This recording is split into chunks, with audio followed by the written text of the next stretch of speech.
Once again welcome back नाजरीन। खुसूसी transmission का सिलसिला जारी है और इस वक्त खबरें मौसूल हो रही हैं इस्लामाबाद टॉक से मुतालिक। इस बात का सबूत है ये कि पाकिस्तान ने अपनी कामयाब मिलिट्री डिप्लोमेसी की बदौलत आलमी सतह पर एक नया मकाम हासिल कर लिया है। जिना कन्वेंशन सेंटर में नुमाइंदा खुसूसी सलमान अली अवान बात कर रहे हैं साबिक सिफारतकार से। सदर आज़ाद कश्मीर सरदार मसूद खान उनके साथ मौजूद हैं। Over to you Salman. Islamabad के जिना कन्वेंशन सेंटर से एक बार फिर हम हाजिर हैं और इस वक्त मेरे साथ मौजूद हैं सरदार मसूद, जिनका नाम किसी भी किस्म के तारुफ का मोहताज नहीं है। सरदार साहब से हम बात करेंगे कि पाकिस्तान का जो डिप्लोमेटिक सक्सेस है ये तो इस वक्त हमें नजर आ रहा है, इसके बाद आगे क्या एक्सपेक्टेशंस हैं? पाकिस्तान ने जो मकाम अपना हासिल किया है अपनी कामयाब मिलिट्री डिप्लोमेसी या डिप्लोमेसी की बदौलत, उसकी आप किस तरह से देख रहे हैं कि ये मकाम जो है पाकिस्तान को आगे कहाँ लेकर जाएगा और पाकिस्तान का जो फ्यूचर है, इकोनॉमिक फ्यूचर है, इस खित्ते के अंदर पाकिस्तान की हैसियत है, उसके ऊपर आज के टॉक्स का, आज के मुज़ाकरात का और अगर हम अकॉर्ड तक पहुंचते हैं तो क्या असर होगा? मैं ये कहूँगा कि इस वक्त जो है जो सबसे बड़ी कामयाबी हुई है वो ये कि ये दोनों वफूद यहाँ आ गए हैं।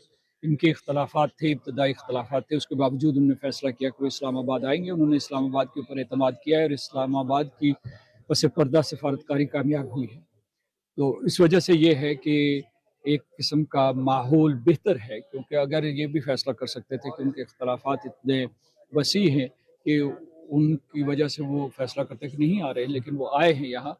तो अब हमें उम्मीद करनी चाहिए कि उनके जो है जो बुनियादी मसाइल है, मसलन जो एक कॉम्प्रहेंसिव सीज़ फायर है कि उसमें जो है लबनान को भी शामिल करना चाहिए और इसराइल भी जो है सीज़ फायर करे, उसके बारे में कोई इत्तफाक राय हो जाए। और उसके बाद आपदा हरमुज़ का इसलिए ज़रूरी है कि उसकी वजह से पूरी दुनिया की मईशत अबतरी का शिकार हो रही है, उसमें जो है उतार चढ़ाव आ रहा है। इसमें सरदार तो साहब एक और क्वेश्चन बड़ा इंपॉर्टेंट है कि फ्यूचर में पाकिस्तान यूएस की क्या रिलेशन होगी, क्योंकि बड़ा यही बार बार इतराज होता है या हमारा पाकिस्तानियों का ये शिकवा है कि अमेरिका हमें छोड़ जाता है, तो वो छोड़ जाने वाला एलिमेंट है क्या फ्यूचर में देख रहे हैं, या पाकिस्तान ने अपने आप को बहुत बेहतरीन अंदाज के अंदर स्टैब्लिश कर लिया कि पाकिस्तान को नजरअंदाज नहीं किया जा सकता? जी, पहले तो मैं आपके पहले सवाल का जवाब दे जी। दूँ। वो ये है कि उसमें जो है मैं समझता हूँ कि ये जो पाकिस्तान को मौका मिला है और जो पाकिस्तान की सारी दुनिया में इज़्ज़त हुई है, इसकी वजह से हमें अब ये कोशिश करनी चाहिए कि पाकिस्तान के लिए माशी मौक़े पैदा किए जाएँ।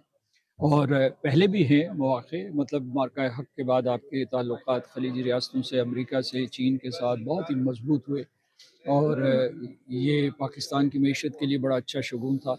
लेकिन अभी जो है हमने ये करना है कि इसके बाद जो मौक़े पैदा हुए हैं उनसे, ख़ास तौर से जो है सऊदी अरब से सरमायाकारी हो रही है आपके जो है ऑयल रिफ़ाइनरी के सेक्टर में, और दूसरे जो है ताउन बढ़ेगा हमारे ख़लीजी रियासतों से। फिर जो मग़रबी सरमायाकारी है उसे भी जो है हम उसे इस तरफ लाने की कोशिश करेंगे।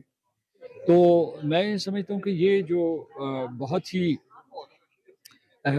खुशगवार सेटिंग है जिसे हमें इस्तेमाल करना चाहिए। अब मैं दूसरे सवाल की तरफ आपको आता हूँ, और वो दूसरा सवाल आपका ये था कि पाकिस्तान के अमेरिका के ताल्लुकात कि उनमें पहले बेहतरी आ चुकी है। अगर अमेरिका और पाकिस्तान के ताल्लुकात बेहतर ना होते, मार्का हक़ के बाद जो है नई ऊंचाइयों पे गए हैं, तो फिर ये जो अमेरिका ने एतमाद का मुज़ाहरा किया है पाकिस्तान के ऊपर और अमेरिका के नायब सदर यहाँ आए हैं, वो ना आते तो हमारे ताल्लुकात हर शोबे में आगे बहुत कामयाबी से बढ़ रहे हैं। मिसाल के तौर दिफाई, माशी, ट्रेड, हमने जो आपको पता है कि क्रिप्टो करेंसी का एक मुआहिदा किया है, हमने जो क्रिटिकल मिनरल्स में पेशरफ दिखाई है, और उसके बाद अमेरिका की शदीद दिलचस्पी है।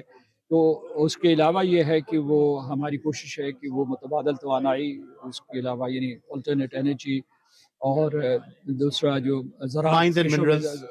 माइंस एंड मिनरल्स का मैंने जिक्र कर दिया। तो जो एग्रीकल्चर में अमेरिका की सरमायाकारी। जी, ये थे सरदार मसूद साहब हमारे साथ। उन्होंने बताया कि पाकिस्तान और अमेरिका के ताल्लुकात भी फ्यूचर में बेहतर होने जा रहे हैं, क्योंकि पाकिस्तान ने अपने आप को बहुत बेहतर अंदाज में वर्ल्ड स्टेज स्टैब्लिश कर लिया।